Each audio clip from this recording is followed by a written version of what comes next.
Hello বন্ধুরা, ইংল্যান্ডের সাথে প্রথম টেস্ট ম্যাচের দুঃখ কষ্টকে ভুলে গিয়ে আমাদের দ্বিতীয় টেস্ট ম্যাচ শুরু করতে হবে। আর দ্বিতীয় টেস্ট ম্যাচ শুরু হচ্ছে কাল থেকে, মানে শুক্রবার 2 ফেব্রুয়ারি সকাল 9:30 থেকে বিশাখাপত্তনমে খেলা হবে দ্বিতীয় টেস্ট ম্যাচ ইংল্যান্ডের সাথে। প্রথম টেস্ট ম্যাচে প্রায় 3.5 দিন পর্যন্ত আমাদের হাতের মুঠোয় থাকলেও ইংল্যান্ড মাত্র 1.5 দিন ভালো ক্রিকেট খেলে কিন্তু আমাদের কাছ থেকে একটা জিত টেস্ট ম্যাচ ছিনিয়ে নিয়েছিল। আর তার পরিবর্তে আমাদের দ্বিতীয় টেস্ট ম্যাচে আরও ভালো খেলতে হবে। আমরা যদি বলি প্রথম টেস্ট ম্যাচে যে প্লেইং ইলেভেনটা আমাদের ছিল তার থেকে কিন্তু দুটো ইম্পর্টেন্ট প্লেয়ার দ্বিতীয় টেস্ট ম্যাচ খেলতে পারবে না, আমরা আগেই জেনেছিলাম। সেটা হলো কেএল রাহুল আর রবীন্দ্র জাদেজা, দুটো মোস্ট ইম্পর্টেন্ট প্লেয়ার বর্তমানে। কিন্তু কাল থেকে আমাদের ভারতীয় মিডিয়ায় একটা চর্চা হচ্ছে যে যেহেতু কেএল রাহুল নেই সেহেতু তার জায়গায় 4 নম্বর পজিশনে কাকে সুযোগ দেওয়া উচিত, সরফরাজ খান না রজত পাটিদার। ওদিকে আমরা যদি কথা বলি রবীন্দ্র জাদেজার জায়গায় কাকে সুযোগ দেওয়া উচিত, বন্ধুরা নো ডাউট রবীন্দ্র জাদেজা যেহেতু একটা অলরাউন্ডার সেহেতু ওয়াশিংটন সুন্দরকে রবীন্দ্র জাদেজার জায়গায় সুযোগ দেওয়া উচিত। তার কারণ সে ডোমেস্টিক ক্রিকেট ভালো করে। আমরা 2021 সালে এটা ভুললে চলবে না, বর্ডার গাভাস্কার ট্রফিতে ওয়াশিংটন সুন্দর ভালো পারফর্ম করেছিল। যেহেতু অস্ট্রেলিয়ার মতো কঠিন কন্ডিশনে তার ব্যাটিং তার স্কিলের একটা পরীক্ষা আমরা দেখতে পেয়েছিলাম, মানে সে ভালো করেছিল বা ডোমেস্টিক ক্রিকেটেও সে ভালো করে, সুতরাং রবীন্দ্র জাদেজার জায়গায় তাকে সুযোগ দেওয়াও যেতে পারে।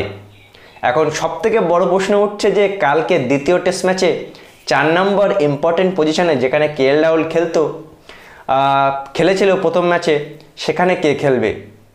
বন্ধুরা দুজনই ভালো প্লেয়ার, সরফরাজ আর রজত পাটিদার। কিন্তু আমি যদি বলতে হয় আমাকে, তাহলে আমি সরফরাজ খানকে একটু এগিয়ে রাখবো, কারণ তার অ্যাভারেজ তার ব্যাটিং স্টাইল দেখে। জানি না কাকে সুযোগ দেবে, কিন্তু মনে হচ্ছে সরফরাজকেই সুযোগ দিতে পারে। আবার এমনটাও শুনছিলাম গতকাল থেকে যে 2 জনকেও সুযোগ দিতে পারে। বন্ধুরা ইম্পর্টেন্ট পজিশান, দুটো ইম্পর্টেন্ট পজিশান, ইম্পর্টেন্ট ম্যাচ। প্রথম টেস্ট ম্যাচ হারের পর দ্বিতীয় টেস্ট ম্যাচটা কিন্তু খুবই ইম্পর্টেন্ট হয়ে যায়, বিশেষ করে 5 ম্যাচ টেস্ট সিরিজে। যদি দ্বিতীয় টেস্ট ম্যাচও ভারত হেরে যায় তাহলে কিন্তু সিরিজ বাঁচানো খুবই মুশকিল হয়ে পড়বে। সুতরাং কালকে যে শুরুটা হবে সেই শুরুটা সব থেকে ভালো করতে হবে। যাকেই সুযোগ দিক, 3 নম্বর পজিশনে সরফরাজকে, 4 নম্বর পজিশনে সরফরাজকে সুযোগ দিক বা রজত পাটিদারকে সুযোগ দিক, রবীন্দ্র জাদেজার জায়গায় ওয়াশিংটন সুন্দরকে সুযোগ দেয় না কুলদীপ যাদবকে সুযোগ দেয় সেটাই দেখার প্রশ্ন। কিন্তু যেই সুযোগ পাক বন্ধুরা ভালো খেলা উচিত, ভালো খেলতে হবে আমাদের।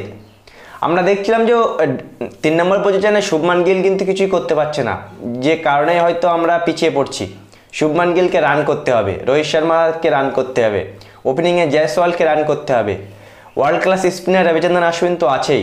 কিন্তু আমরা এটা একটা ভুললে চলবে না বন্ধুরা, আমরা কিন্তু মোস্ট ইম্পর্টেন্ট যে ট্যালেন্টেড খেলোয়াড় কুলদীপ যাদব তাকে সবসময় ইগনোর করি। তোমরা জানো কি জানি না বন্ধুরা, রিসেন্টলি বা এর আগে যতইগুলোই কুলদীপ যাদব টেস্ট ম্যাচ খেলেছে প্রচুর ভালো পারফরমেন্স করেছে, প্রচুর ভালো, মানে খুবই ভালো খেলেছে। তার যে বাহাতে গুগলিগুলো লেগ স্পিনগুলো ব্যাটসম্যানরা কিন্তু খেলতে খুবই সমস্যা হয়।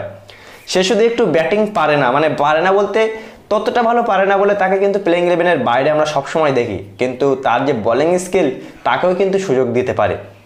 যেই সুযোগ পাক কালকের টেস্ট ম্যাচ মানে দ্বিতীয় টেস্ট ম্যাচটা খুবই ভালোভাবে শুরু করতে হবে আমাদের। তার কারণ প্রথম টেস্ট ম্যাচটা যেভাবে একটা জিত টেস্ট ম্যাচ হেরে আমরা 1-0 পিছিয়ে কালকে শুরু করব, সুতরাং কালকের ম্যাচটা দুটো ইম্পর্টেন্ট সিনিয়র খেলোয়াড় না থাকার সত্ত্বেও আমরা ইয়ং টিমকে নিয়ে বা ইয়ং প্লেয়ারকে নিয়ে কিন্তু আমরা ম্যাচ জিততে পারি। তার জন্য কালকে শুরুটা ভালো করতে হবে। শুরুটা কিন্তু খুবই ইম্পর্টেন্ট হয়ে যায় টেস্ট ক্রিকেটের জন্য, যা আমরা বিগত অনেক দিন ধরে দেখে আসছি। তোমাদের কি মনে হয় 4 নম্বর যে ইম্পর্টেন্ট পজিশনে সরফরাজকে সুযোগ দেওয়া উচিত না রজত পাটিদারকে? আর রবীন্দ্র জাদেজার জায়গায় কাকে সুযোগ দেওয়া উচিত, কুলদীপ যাদবকে না ওয়াশিংটন সুন্দরকে? মতামত অবশ্যই জানাবে। আর আমরা আশা এটাই করব যে ভারত কালকে দ্বিতীয় টেস্ট ম্যাচে ভাইজাকে ভালোই শুরু করবে।